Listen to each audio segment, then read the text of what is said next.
深度灵修，我们不是有一个流程的哦，我有要求他们这个流程哦，那能够做到多少，当然是我相信他们都有用心去做哦。第一个，他们要很认真的去研经，对不对？他要看哦，他要看，所以说他们所分享的东西一定会有他们看到的东西，就是不会他们有这个他们的简报里面有大师讲的跟自己讲的全部都混杂在一起，所以我们也不知道他到底在讲的是他自己的见解，还是可能某一本书或某一个神学家、某一个牧师的见解。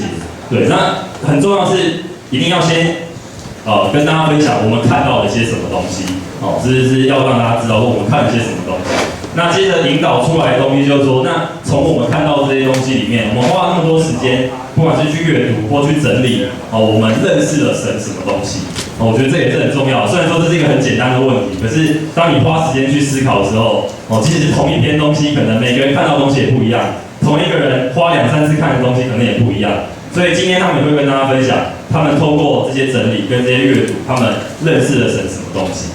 那第三个最重要的就是，那认识神这些东西，哦，对你的生命有什么帮助？哦，就是有什么启发，或者说让你做了什么决定，或让你有什么新的体会，哦，让你有什么样子的一些新的发现，在可能你自己身上，或你跟别人的关系上，或就是总之就是要有一些结论就对了。OK， 好，那所以说就是这些东西呢，哦，他们都是有在我们 BT 有分享过这样。那当然啦，就是我们也会给他一些 feedback 哦，可能说，那这个，你的这些看见哦，或你的这些理解哦，我们的理解可能不一样哦。那我每次哦，因为我们在这边没有办法给大家 feedback 的时间这样哦，其实 feedback 是很重要的哦。大家一定也都相信这句话，就是真理是越辩越明这样子哦。其实不管我们是什么样的身份，不管我们什么样的年纪，有时候就是在对话当中，哦，交谈使人机智，就是你越讲越觉得说，真的道理真的是要越辩越明这样哦。所以我们在 PT 自己聚在一起的时候，都会有很多很长的 feedback 时间哦 ，feedback 时间会比分享时间还要长，大家就是好像聊不完一样，这样就是会衍生出很多一个问题，又衍生出一个新的问题，然后又衍生出一个新的问题，然后又衍生出一个新的问题这样。哦，那在这边没有办法让大家这样子去feedback，甚至连他们的准备都被我又砍再砍再砍的，就是因为我们平常分享可能没有什么太多时间限制，我说20分钟，他们就分享到30分钟、40分钟，反正还好嘛。哦，但是今天在这边就不能这样玩的哦，这个还要带本玩回家哦，所以不能这样玩。所以说我的意思就是说，讲这么多，我的意思就是说，可能哦，等一下讲的一些东西不一定。就是说，大家都能够那么快的理解，或那么快的接受，或那么快的，就是这个明白所有的前因后果。那我相信他们很努力的想要去做一个很好的分享。哦，但是呢，就是以上言论都不代表就是教会官方，只代表是这些很用心想要去这个阅读圣经跟。想要在自己的属灵生命上面去成长的人，他们的一些认识哦。那所以等一下像燕龙哦，他会分享，他是等一下是第一棒这样子 ，OK？ 他现在只是一个高中即将要大学都还没踏进去，准备要踏进去的人。好，那第二棒呢是郑家这样哦，他是一个这个社青几年的人这样哦，不满5年，所以可能对很多生活当中的一些事实，然后什么，我想说，是不是？哦，可能很多东西，当我们随着年纪的增长，可能会有不一样的看见，这都没有错。但我觉得今天会让他们上台去分享，最重要的，还是真的希望能够去激励大家。其实我们每一个人都可以把深入灵修做得很好，对，不管你是什么样的年纪，哦，不管你是什么样的身份，只要你愿意用心去这样子去整理，愿意这样去体会，其实我们都可以在属灵生命上有更多不同的 upgrade。OK， 那我们只是从他们的分享跟他们的准备当中去体会，其实真的是一件在灵修的过程当中，真的是一件可以跟神去很靠近的一个感觉，这样。OK， 好，所以说呢，那我就这个开场白结束了，那我们今天就把今天深度灵修第一棒时间交给郑彦龙，大家掌声鼓励。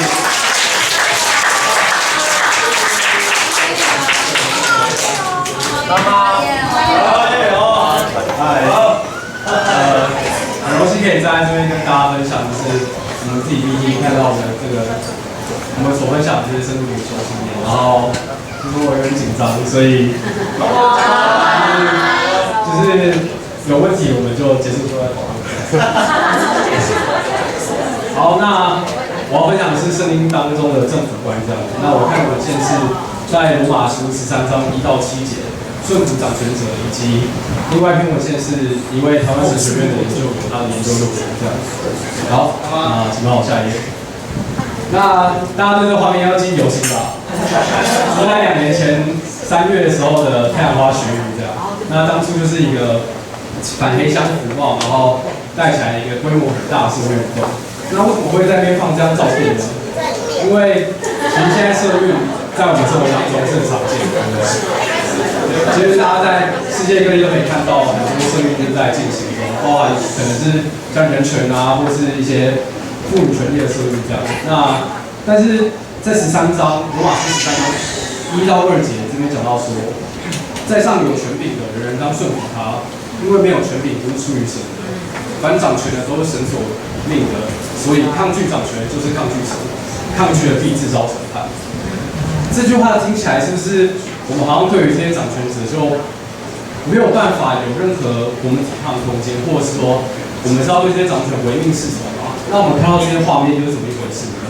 是不是这些人都是在自招审判，或者是他们都全部都在抗拒神的命令？对，这就是我选择这个主题来作为我生命研究主题的原因，因为这是一个我很有兴趣的问题。好，那请帮我下一页。那在这之前，我们应该先了解一下为什么当初保罗在13章1到7节有这样的一个原则。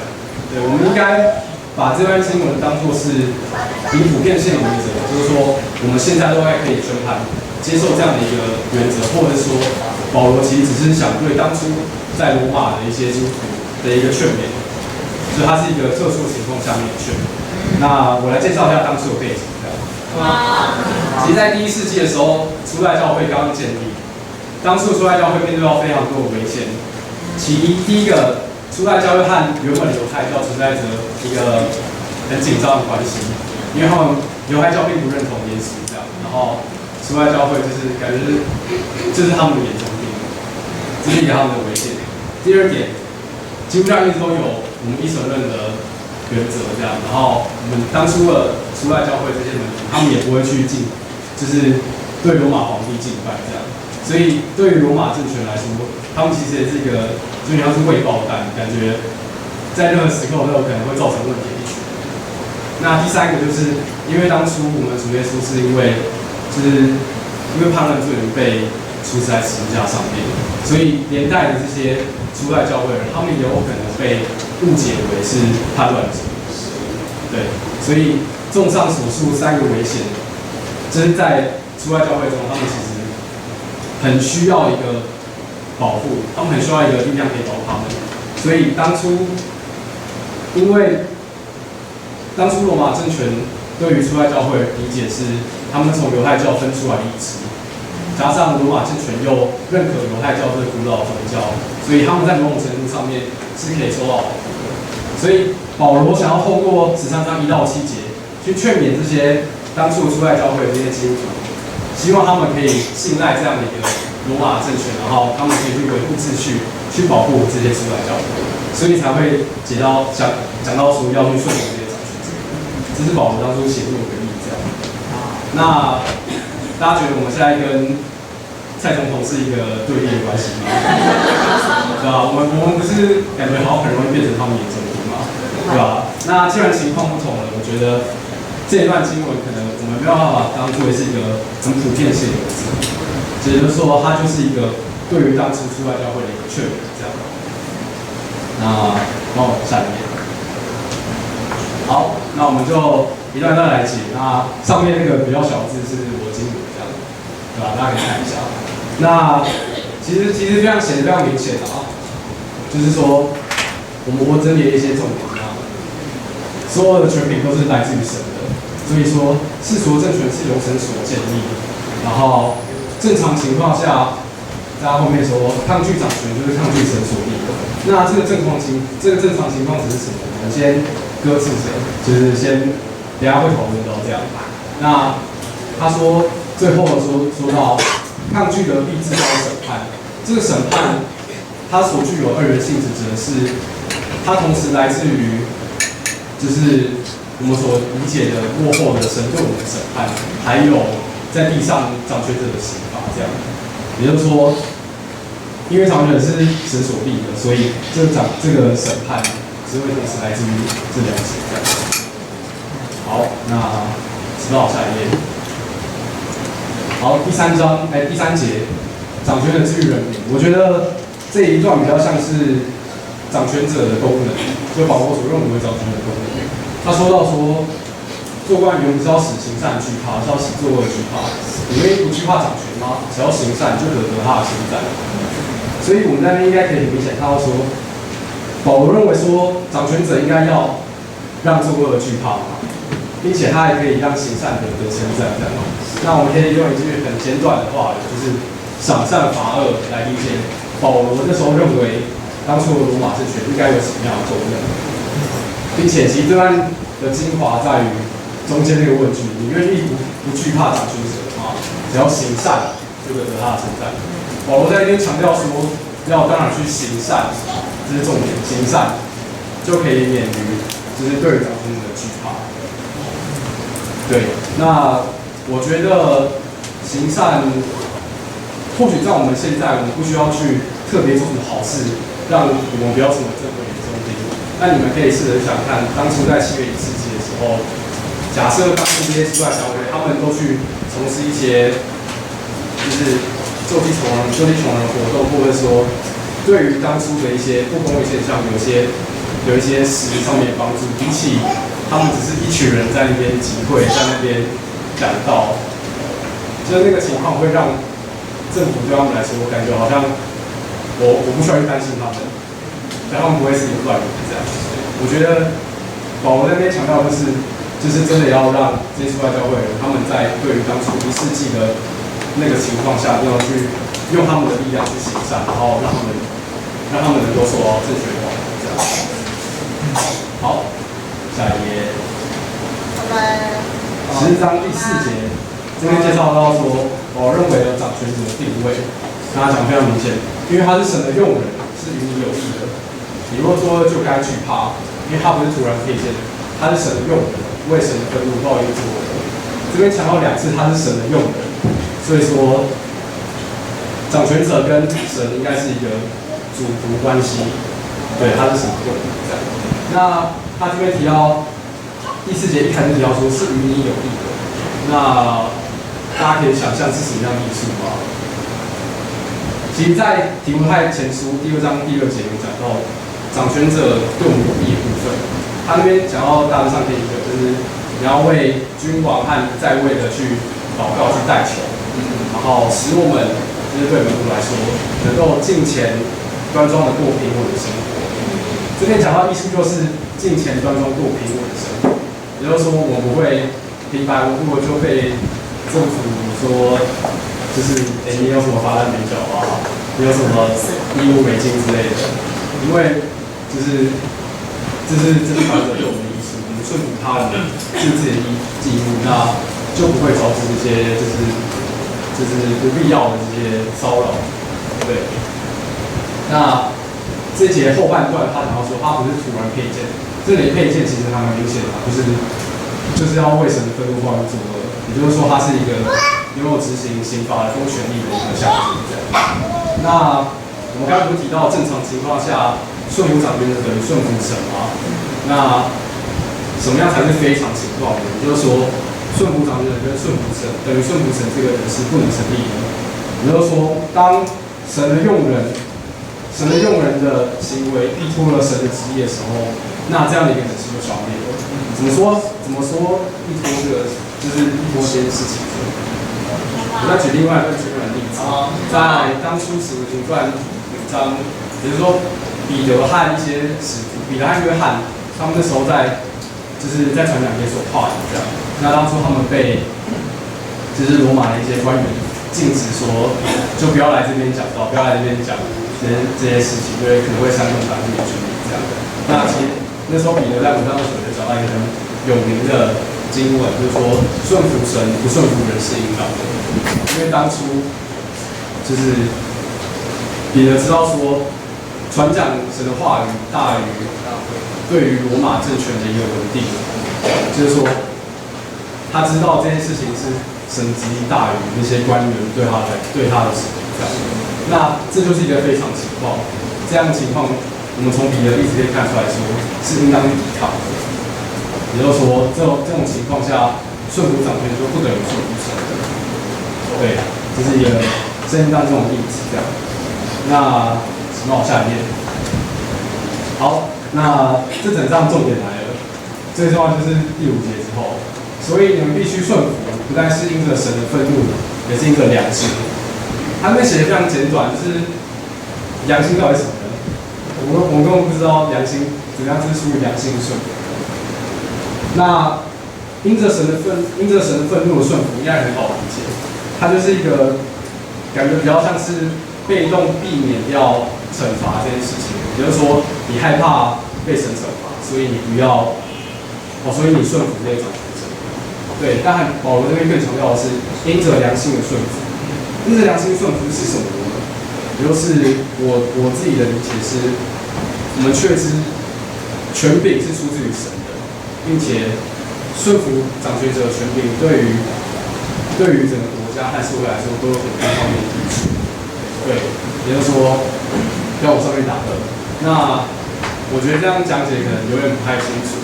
你可以想象成说，出于良心的顺服是，你好像是为了全人类福祉着想，知道吗？就是你有个更高的视野，然后你也知道说，好像神协会怎么看，这是更远的一件事情，并不是你单单害怕掌权者的惩罚，所以去顺服他。我觉得这样的顺服真的是，就是这样说，人很难真的拥有这样的视野去像这样出于良心的顺服，因为我们毕竟都还是被受限于自己的生活，对吧？那我觉得还可以再去多了解一下，这出于良心的顺服是什么意思。哦，对，然后我下面放的那个东西是看下写，好，那这个可能会有一点考验到大家对于高中公民的学习这样。这个 L. Kohlberg 就是一个道德发展的一个心理学家这样。那道德成为后期，在高中公民出现过，他是在就是介绍道德发展的一章。那为什么会放这个呢？因为我觉得它跟出于良心的顺服有点不谋而合。就是说，道德成为后期，它的定义大概可以解释为比较简单的几项：拥有自律的道德原则，跟能够理解法律被创造的原理。也就是说，它并不是单单的因为害怕受到法律刑罚而遵守法律，而是他在必要的情况上面，可能出自于他想要去维护他所相信的真理而去违背法律，也就是有点像是恶法非法那样子的概念。那我觉得我们可以对应彼得当初的例子，就是他可以理解到说，当初的官员对他这样的一个命令是不正确的、不符合神的，那他就选择去违抗这样的命令，并且知道说顺服神大于顺服这件事情。对，好，下一章。那6至7节我就把它放在一起，这就是承接良心的一些实质行为，像当初保罗提到纳粮，然后纳税，比较重点是这2件事情。对，也就是说，对于我们现在来说啊，纳税比较像就是跟我们生活有点贴近，因为我们不会缴纳粮食给政府。对，那我们现在要怎么样承接这样一个良心去纳税呢？我觉得是我们看待纳税的态度是指说，我们知道纳税对于整体国家的财政和公共建设的推动有正面的帮助，并且我们知道国家是需要这笔钱让我们的整体生活变更的，就有点像是我们可以为了大众的利益去着想的，这样去纳税。我觉得这就像是真正出于良心的顺服这样。对，这些经文强调。这些经文背后其实强调就是，我们真的是在顺服神，而不单单只是顺服掌权者。比如说，你可能也要去理解哪些税是不合理，哪些税是不应该这样被征收。对，对，那这可能就有点抽象，但我觉得就是保罗在那场讲到这个承接良心的顺服，对啊，那最后。好，那我就大致整理了4个 conclusion。懂吗？好，那大家看得到啊，对吧？那其实我觉得最重要的13章1到7节最重要传达就是出于良心的顺服。对，出于良心的顺服并不仅是单单在那个时代是，我觉得在我们现在更是应该要用这样的认识去顺服政府。对啊，那我觉得看完整个13章1到7节和那篇研究论文之后，对我自己的影响啊，我会觉得说，我会更期待真的能用一个就是门徒的角色来进行这些公共产品，因为其实说实在，如果我不以门徒角色公共产品很简单嘛，就像那些学员，就是我可以这样去，这样就好，但我要怎么样真的才能够从神的角度来看待这些公共参与背后的意义跟这些背后所要实践理念，是不是真的合乎神对我的教导？我觉得就是看完整章之后，最激励到我的部分就是能够真的以一个基督徒的身份在世界当中去影响某些事情。对，我也就是很希望说，你们看完今天的我分享之后，也可以去思考一下。自己在生活当中有没有什么可以做到公共参与的部分？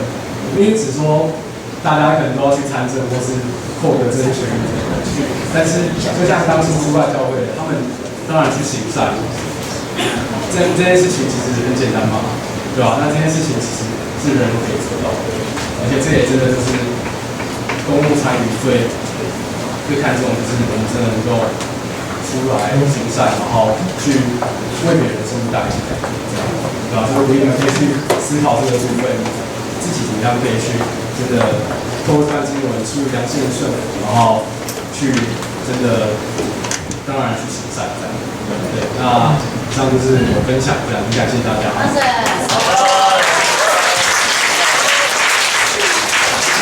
然后嘛，那我再分享。我们再次掌声感谢叶荣的分享，我觉得其实真的很不容易，这样年轻的弟兄，然后呢有说很深刻的一些反省和体会，这样，其实也收获蛮多的，就是让我们知道说我们怎么去看待我们跟政府的关系这样子。所以像是如果有人问到，基督徒怎么看待政府这样，那我们要怎么去顺服掌权者？那我们就可以用叶荣的一些信念去跟他们分享。那现在这么多时间，我还有大概20分钟左右的时间，那就是把握机会跟大家分享自己的一些体会和收获了。因为我觉得，毕竟其实在座蛮多也有年轻有年长的门徒，就是每个就是生命的经验都很不一样。那我现在也只是一个非常年轻的社青这样子，那所分享一些东西或是一些价值观或一些想法，可能不一定是怎么说，也很多东西还在学习当中，这样就是。总而言之，就是请大家就是多多指教这样子，就是也不代表教会立场啦，就是说也是很多体会啊，去查经所得的结果这样子。对，好，那就是进入到下一页。好，第一页就给大家一个就是震撼这样子。对，那我这次的题目跟这个电影大家可能有看过或者是有印象吗？就是亚马预言和2012世界末日要来了这样，那结果呢，现在已经2016，还不是没事，他们就活得好好的。那到底基督徒怎么看待末世？是我觉得这是一个我们值得去深思的一个问题，这样子。对，那其实大家我不知道有没有去想过说，大家认为说现在的世界未来100年、200年之后是越来越好，还是越来越不好？大家觉得？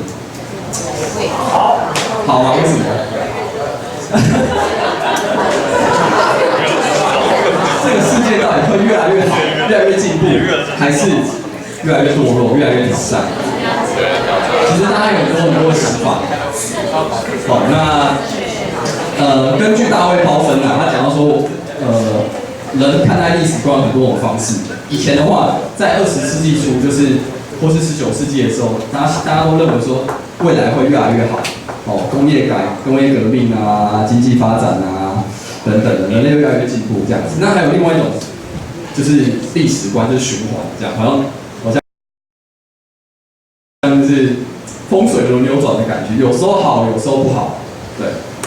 可是呢，什么是圣经的一个价值观？就是这个世界会越来越挑战。好，大家可能常会看到，每次报章杂志打开来就会，我自己其实有时候也看很多报章杂志都觉得很负面这样子。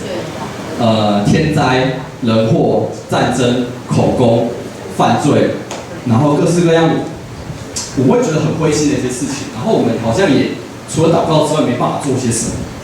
不知道大家有没有这种感觉，就觉得说，那未来会怎么样？那我们要怎么样？身为基督徒，要怎么样去面对这样的状况？所以说，我们未来会如何？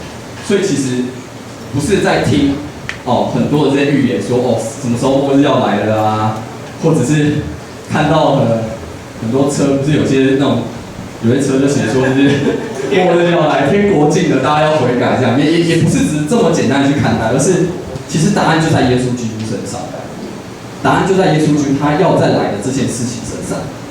所以说下一页，所以说我今天研究的主题就是基督徒如何现代的基督徒，现代基督徒怎么去看待主的再来这件事情。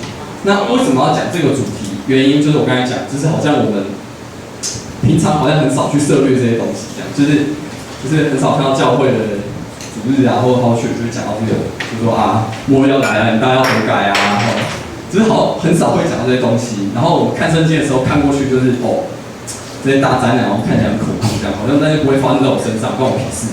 可是就是可能我们很容易会这样去看，对。那我也不知道大家都这样看这样。那我以前就是看完觉得说，那跟我什么关系，就略过了。但是今天呢，就是主要会针对马太福音24到25章，然后再加上主要是大卫包森的一些讲道集，线上一些影片，然后呢跟大家做一个分享这样子。下一页。那根据这两位学者呢指出，在新约216章当中，提及基督再来或耶稣再来这件事情有318次，仅次于救恩的教义。好，所以第一件事情其实它是很重要的，就是不然它不会常常出现。OK， 它是很重要的。好，那下一页。好，所以在今天的这个分享当中，要解决以上2个问题，这样子。那第二个问题是，耶稣再来的时间点是什么？可能不是明天吧，可能不是1年后，那什么时候呢？会有什么预兆呢？会有什么情形呢？那跟我们有什么关系？这是第一个我们要去解决的问题。那第二个是我们要用什么样的心态去面对？我们知道这件事情它会再来，可是跟我们有什么关系？我们要怎么去面对？下一页。好，所以这是第一个问题耶稣什么时候会再来？好，下一页。好，那这是这个部分也是根据大卫包森的一些讲道这样子。那今天可能没有办法一一的带大家看经文，那会把 PowerPoint 寄给大家。对，那耶稣在这边在橄榄山，这叫橄榄山讲道这样子，他去跟门徒去问他说未来会如何啊？耶稣就跟他说，就是未来会有大灾难，然后他会再来，但再来的时候会有什么预兆呢？好，那大卫包森整理4点这样子。那第一点是世界的灾难，包含是地震、战争、饥荒。然后这时候假基督就出现，他就说我是基督这样子，我可以拯救大家。好，所以说这是在马太福音第24章4到8节的部分。那第7节他说民要攻打民，国要攻打国，多处必有饥荒、地震。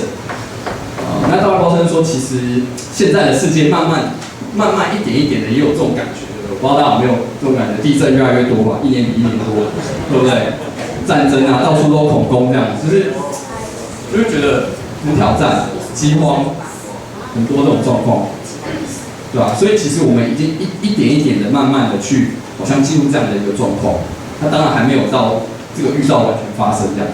然后第二个点是教会的衰败，那他知道就是说教会会受到逼迫，会有假先知，人的爱心开始冷淡，但是他说最后他说在这一切发生事之后，福音要传遍天下。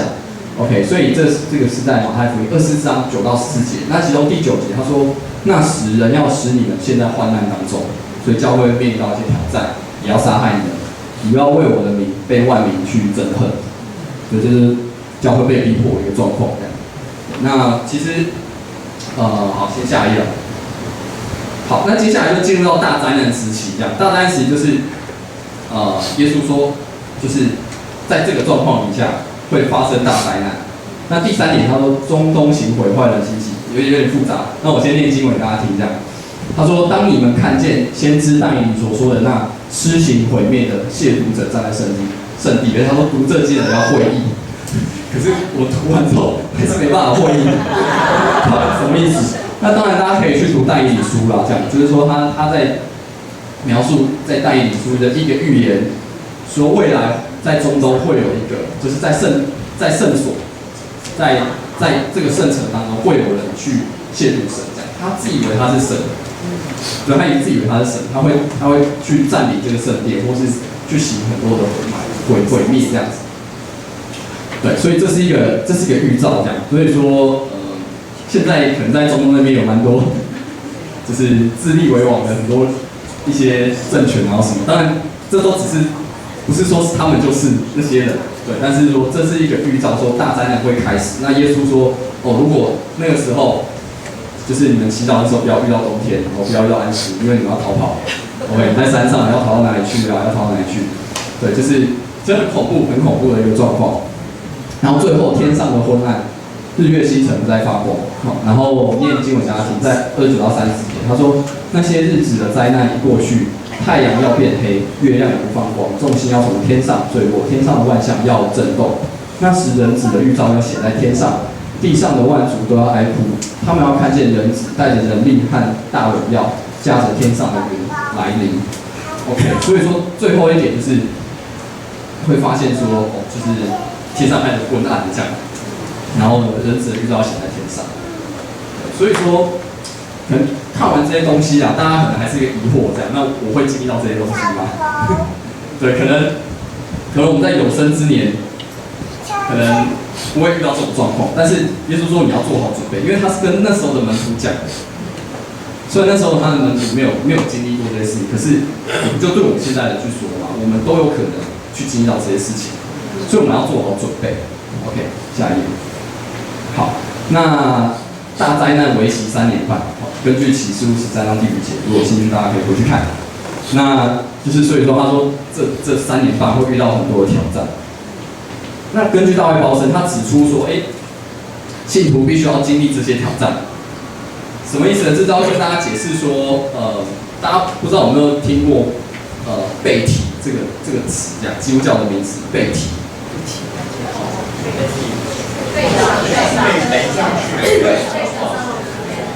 被提上去，那个被提，对，应该多多少少都会有听过。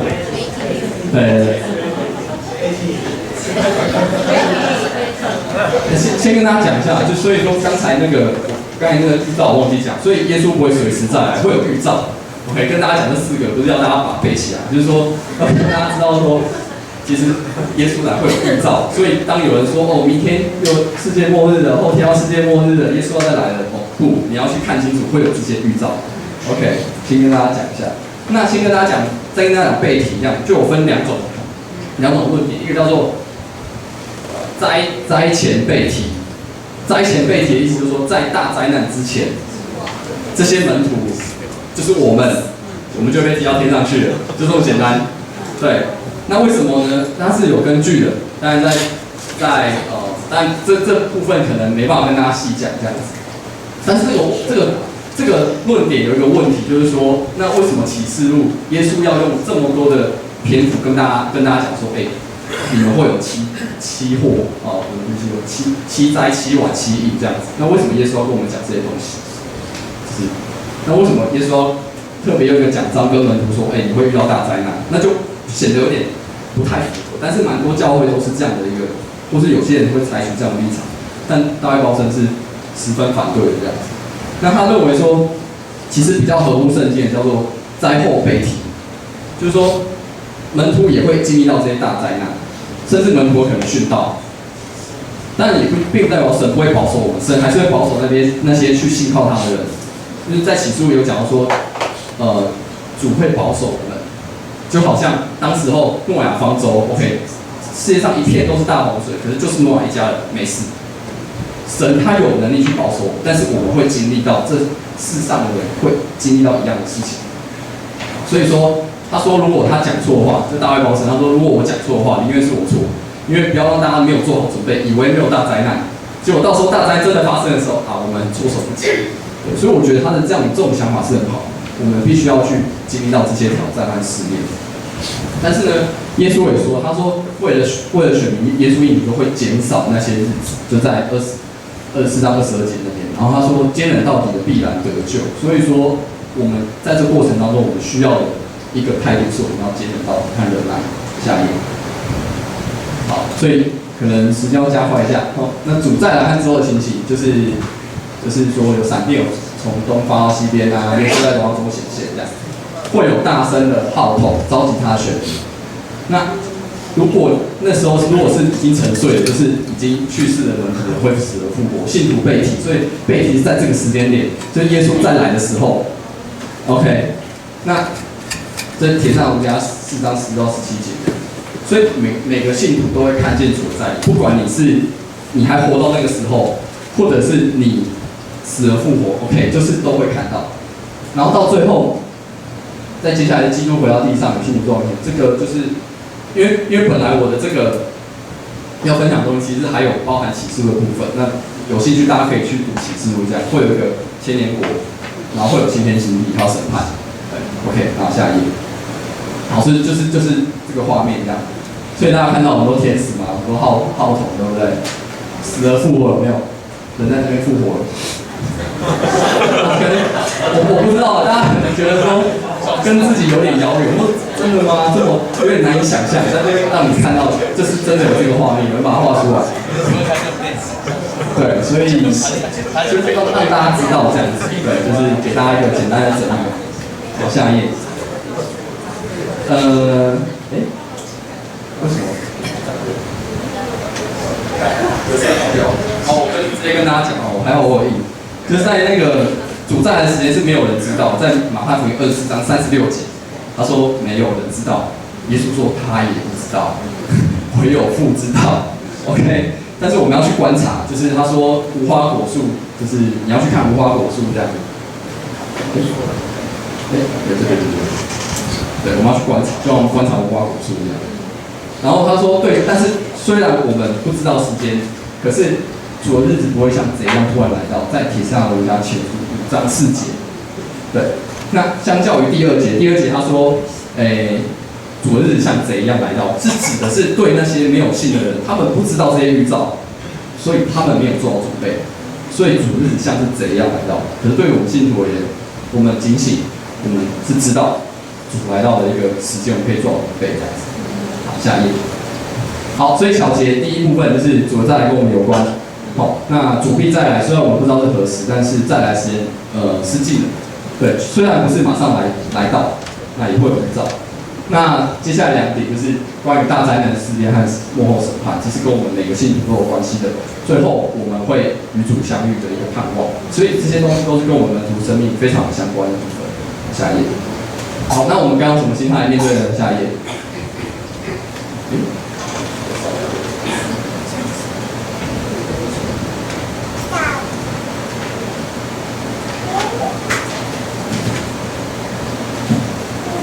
所以，那我们要预备什么样的态度？那我整理出2个点。第二点就是我们要忍耐 ，OK， 就是耶稣说坚忍到底的终必得救 ，OK。当我们面对到我知道我未来会经历到这些试炼和挑战的时候，我们现在做好准备，就是我们有一个忍耐的心智，然后再来警醒。那念给大家听，在马太福音24章42到44节，他说：“所以你们要警醒，因为不知道你们的主哪一天来到。”你们要知道，一家主人若知道晚上什么时候有贼来，就必警醒，不让贼挖穿房屋。所以你们要预备，因为在你们想不到的时候，人子就来了。Amen。所以说，我们要去警醒，我们要忠心，我们要知道，我们要尽心竭力过好每一天的生活，这样子。好，下一页。好，那再讲到关于警醒的3个比喻。那这个分别在马太福音的24章和25章的篇子，那没有办法一一为大家细讲，所以呢，大家如果有兴趣的话，可以自己看。但是我会稍微讲到一点，就是到底在讲什么这样。比如说恶仆的比喻，讲到说有一个仆人，他觉得主人会迟来这样，所以他就殴打其他的仆人，这样就是醉酒这样。结果就是主人来之后就说，你必要哀哭切齿，因为主来的时候要审判他这样。然后再来是石头的比喻，这可能查经班蛮常带的这样子，就是有5个比较笨的童女，有5个比较干跳的童女，准备比较多油嘛，对啊。然后呢，要等他的新郎来到，3更半夜，然后那个傻傻的童女就没有油啦，没有油怎么办呢？就跟比较干跳的童女借啊，他就说我也要等啊，对不对？你自己去想办法。他们就乖乖去外面找我，结果新郎已经来了。所以耶稣最后的结语就是说，你们要做好准备，对，你们要做好准备。所以这是石头女的比喻这样。然后最后才干的比喻，我觉得也是蛮特别的这样子，因为耶稣是一连串讲下来的，所以这个其实是跟主的再来有关。所以我们常会比如说就是才干嘛，有人拿到1000，有人拿到2000，有人拿到5000，那我们就是不要当拿到1000的就好了嘛。那我们就是说，我们有恩赐就是要为神发挥嘛，就是可能我们平常在看这段经文的时候会有这样的想法，但其实耶稣就说他会再来的这件事情，他会再来去看我们有没有把我们的恩赐，他所托付给我们的东西去做好。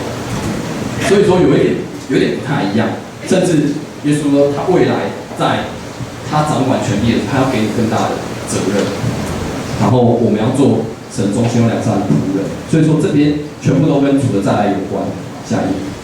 所以我觉得，当我看完这些比喻的时候，我觉得我就想到一个很有趣的问题，这样子，就是我觉得我概念就好像这3个比喻大家看完之后，再看想这个问题。其实我们很多时候会面到这样的状况，不是吗？就是耶稣是他们的主人嘛 ，OK， 我们在世上有很多主人 ，OK， 我们在公司有我们的老板、我们的主管、我们的上司，对于学生也老师、教授、指导老师，在家里面可能爸爸妈妈不在的时候，对不对？那我们怎么去看待面对我们的生命？这就是我们应该要去预备的态度，对吧？比如说可能有些人在公司就是主管不在就真的比较悠闲啊，你开始用自己的事啊，或是老师不在啊，就学生在教室里面就乱哄哄的。所以说，我觉得耶稣重点是看待我们，不是说他在来的时候我们在写作业，棒，对不对？或是来的时候我们在做翻译，棒，不是，他是看说你这段时间到底做了什么。虽然你的主管不在，可他会看你的态度。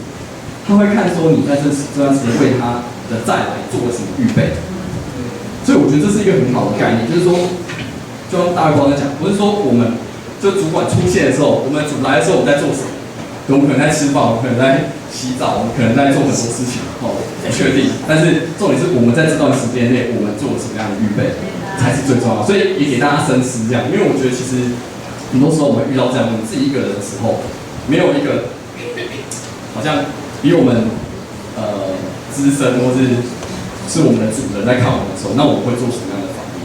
我们会继续坚守在我们的岗位上，还是我们开始去被一些试探去影响这样子？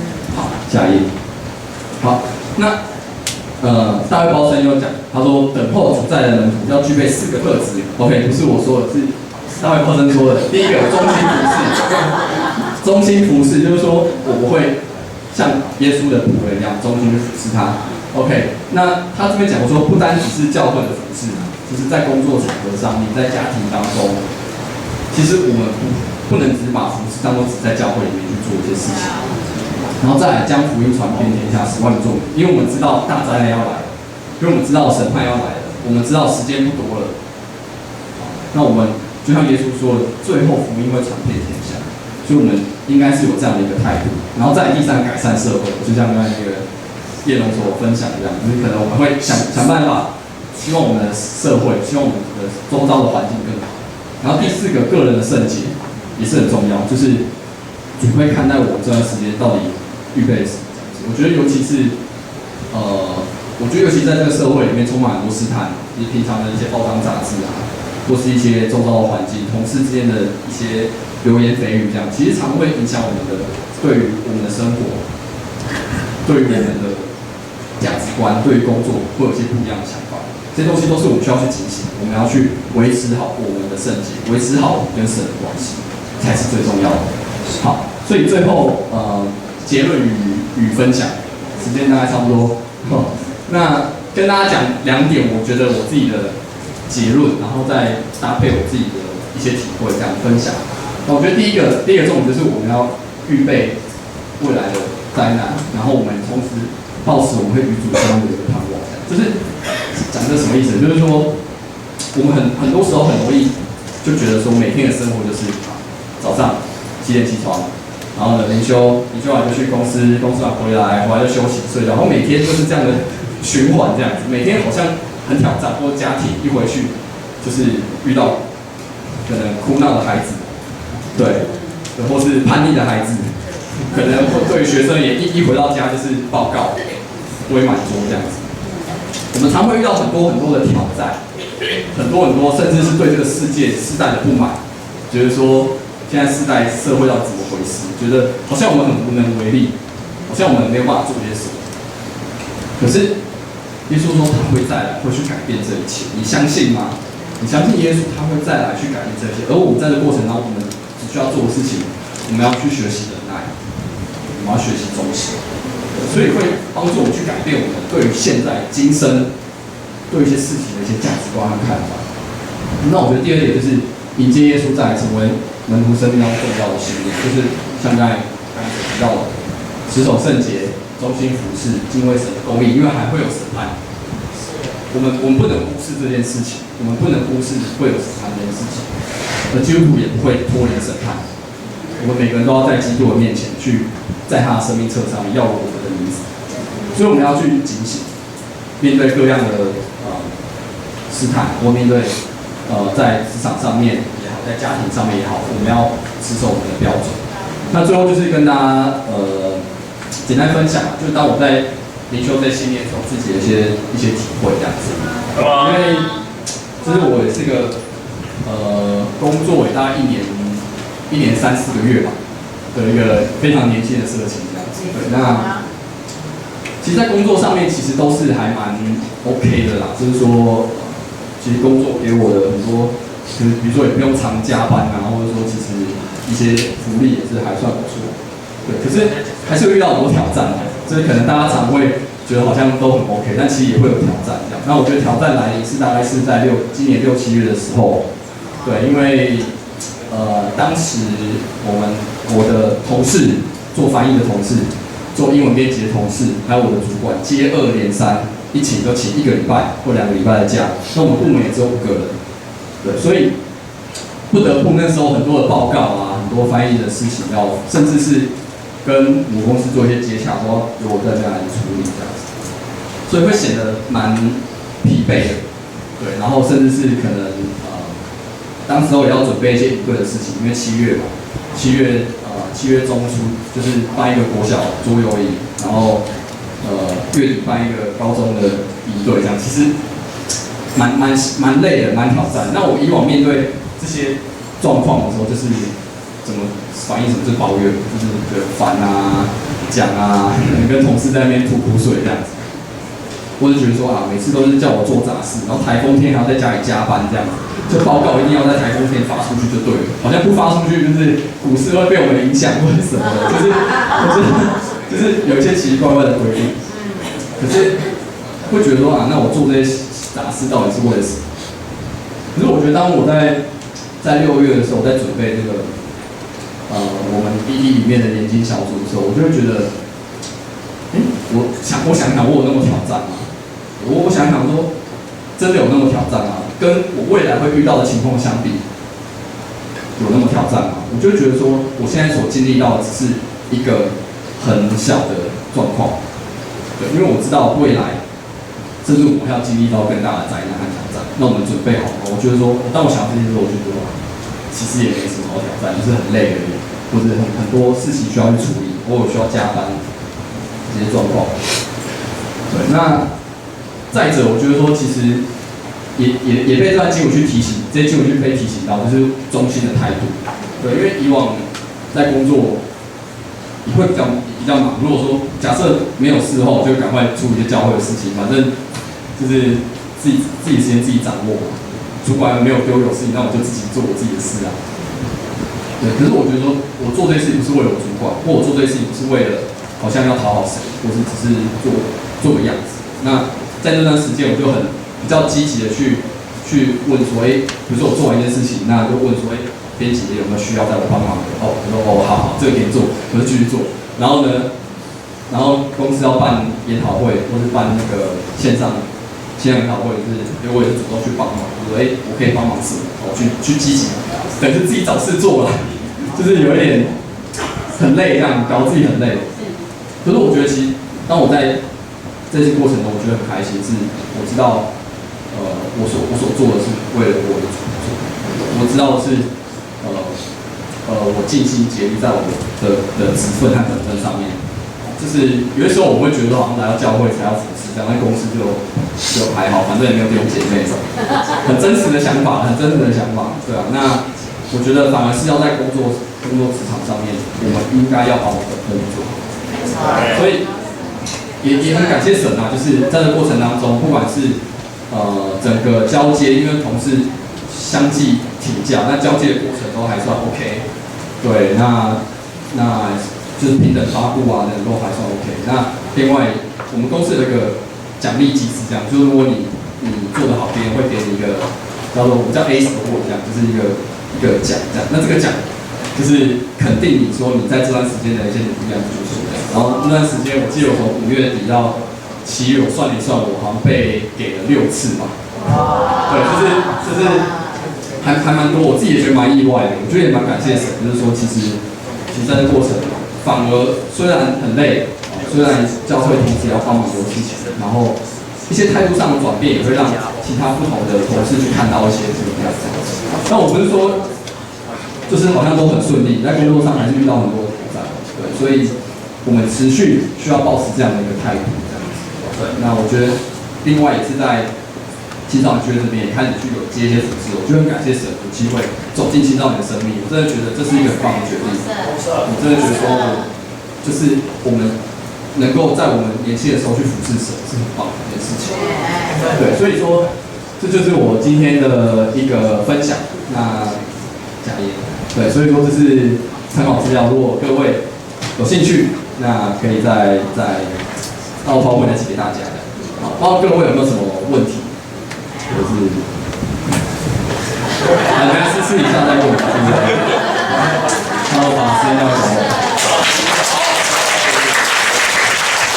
掌声给他们2位弟兄一下，好不好？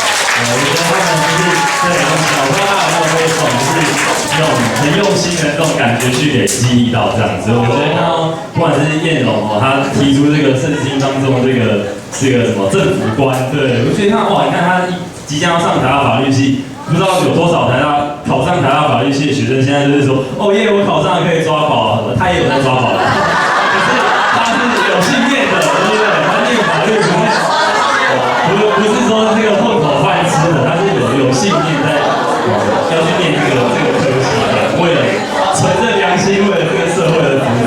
那郑家，我觉得也是，就是其实看他们2个，就是说比起第一次在我们 BT 里面分享，我觉得这次又都更有信心，然后更进步。对，我相信就是指日可待啊，然后就是说未来他们一定会有更多的突破，更多的成长。那也希望可以他们也会有更多的产出可以跟大家分享。那我也真的很希望能够就是激励在座每位弟兄姐妹。其实就好像我们就是也许不一定那么多的机会可以让每一个人都上来分享这样，但我觉得就是像刚刚郑家所讲，就是其实我们还是可以去准备好我们的心。